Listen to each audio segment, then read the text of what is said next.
Bonjour, bienvenue à ma capsule Les marchés, la bourse et vos portefeuilles. Aujourd'hui, jeudi le 11 mars 2021, ce qu'on va voir ensemble, donc la crainte sur l'inflation qui a baissé, hausse des taux d'intérêt, surtout sur le long terme, pas sur le court terme, on va en voir, le plan de relance aux États-Unis, quand même beaucoup d'argent, et la vaccination. Je me présente, Dominique Lapointe, propriétaire du cabinet de services financiers, le Groupe de Vimy. Au Groupe de Vimy, on guide et on accompagne les entrepreneurs et leurs familles dans la gestion intégrée de leur fortune familiale. Donc, pour la revue des marchés, aujourd'hui, la bourse canadienne est à la hausse de 0,83 %, une deuxième journée de belle hausse. Les États-Unis, donc le Standard & Poor's 500, les 500 plus grosses compagnies aux États-Unis, à la hausse de 1,04 %. Et le Nasdaq, qui contient plus de compagnies technologiques, donc à la hausse de 2,52. Il faut dire que le Nasdaq avait quand même baissé de 10 % entre le pic du début de février et le début mars, donc repris un petit peu aujourd'hui. Donc depuis le début de l'année, la bourse canadienne est à la hausse de 8,09. La bourse américaine, toujours Standard & Poor's, est toujours en dollars américains pour les indices américains. Donc 4,88 depuis le début de l'année. Et le Nasdaq est à la hausse de 3,96 % depuis le début de l'année. Fait qu'on voit des écarts qu'on va jaser un petit peu tantôt aussi. Pour faire un peu la comparaison entre regarder nos portefeuilles privés GDV, donc du groupe de Vimy, en date d'hier, donc on ne prend pas la hausse d'aujourd'hui, et bien sûr avant les honoraires qui sont en fonction de l'actif qu'on gère pour nos clients. Donc, le portefeuille modéré est à la baisse de 0,69, le portefeuille équilibré est à la baisse de 0,39 et le portefeuille croissance est à la baisse de 0,5 %. Comme je dis, ça ne comprend pas la journée d'aujourd'hui. Donc, pour ce qui s'est passé sur les marchés, et premièrement, je suis tellement content de pouvoir revenir devant vous. Je n'ai pas fait ma capsule au début de février, donc c'est dû au niveau de la COVID. Et oui, atteindre la COVID au début de l'année, ça est venu des écoles, donc ça a affecté toute ma famille. C'est pour ça qu'au début de février, je n'ai pas fait ma capsule. Mais tout va très bien, tout le monde est en santé, tout est correct.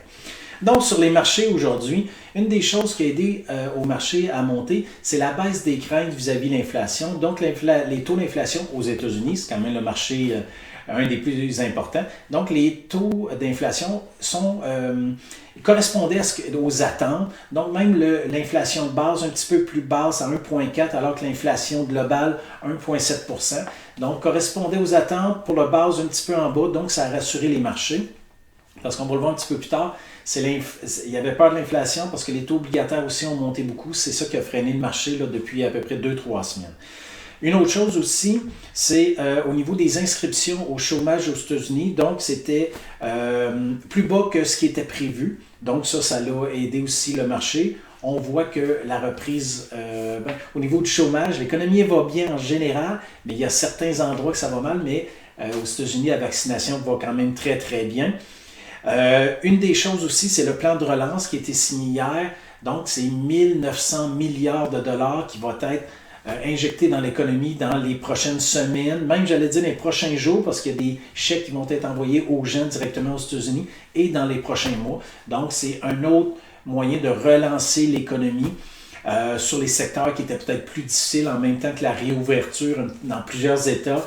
Et on a vu hier aux nouvelles, même le Texas qui décidé que pour le baseball cet été, on ouvrait tout. Donc, il y a certains États qui, disons, sont un petit peu plus vite que d'autres.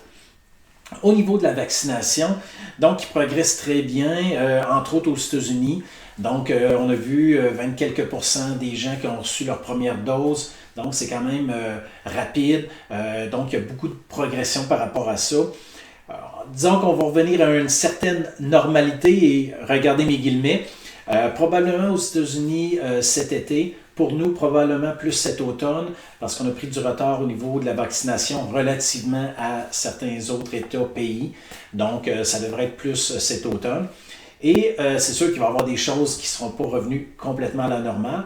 Et comme le marché boursier est toujours un marché d'anticipation, c'est ce qu'on voit depuis le début de l'année, même à l'automne passé, quand les vaccins ont été nommés, l'économie a déjà pris en compte la hausse qui s'en vient dans la bourse a déjà pris en compte ce qui va s'en venir dans l'économie, donc les secteurs qui étaient plus touchés par le virus, donc toute la restauration, tout ce qui est au niveau culturel, tout ce qui est au niveau de, pas le culturel, excusez, mais au niveau de le tourisme, excusez. C'est vraiment 3 secteurs.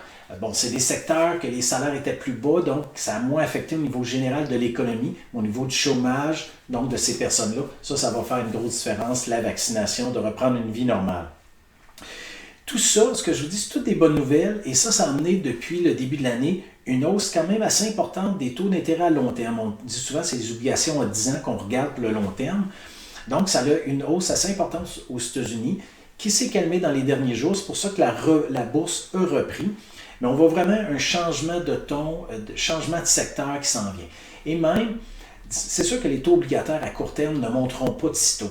La Banque du Canada, même cette semaine, a dit que peut-être qu'elle attendrait juste qu'à 2022-2023 avant d'augmenter les taux à court terme. Je ne suis pas sûr que ça va être aussi loin que ça. Ce n'est pas une prédiction. Je pense que ça va arriver avant ça. Mais les taux long terme ont déjà augmenté et même, j'ai vérifié avec nos collaborateurs, les taux hypothécaires 5 ans ont déjà commencé à monter. Donc, depuis 2 semaines, les taux qui étaient à des planchers pour renouveler 5 ans ont commencé à augmenter. Donc, on le voit que les taux d'intérêt, parce qu'on voit bien que l'économie va repartir à tous les niveaux. Il y a des secteurs qui vont très bien, mais à tous les niveaux. Tout cela, je l'ai dit, ça amène un changement dans le marché. Donc, les compagnies qui ont... en ce moment, il y a une baisse des compagnies qui ont profité beaucoup de la pandémie. Fait que tout le secteur technologique, donc on revient avec des valeurs un petit peu plus basses, surtout que les taux d'intérêt augmentent. Donc, l'écart dans le risque, on vérifie. Et de l'autre côté, toutes les compagnies qui c'est un peu plus difficile. Fait que c'est pour ça que le Canada, on l'a vu tantôt, quand je disais depuis le début de l'année, le Canada, plus 8%, alors que le Standard & Poor's 500 était plus presque 5%. Pourquoi? Parce que les banques, le pétrole, qui est une grosse partie de l'économie canadienne, ça reprend parce que c'est basé sur une économie plus forte pour le pétrole, c'est bâti sur un taux d'intérêt plus haut pour les banques, plus de profitabilité. Et on voit que le Nasdaq, dans les 3, c'est le plus bas, un petit peu en bas de 4% de hausse. Donc, eux qui nous ont aidés l'année passée, c'est eux qui ont plus de misère dans cette tournant-là, dans cette reprise-là. À long terme, c'est quand même là l'avenir, mais à court terme, il y a vraiment un changement vers des grosses compagnies, c'est les petites capitalisations qui en profitent. Fait que c'est ce qui s'est passé dans les derniers jours par rapport au marché. N'hésitez pas à mettre des commentaires si vous avez des questions, des choses, vous avez des sujets que vous aimeriez qu'on parle, ça va nous faire plaisir, on va faire d'autres capsules. Donc d'ici là, d'ici à ma capsule du mois prochain, excusez, portez-vous bien et on se revoit. Bonne fin de journée!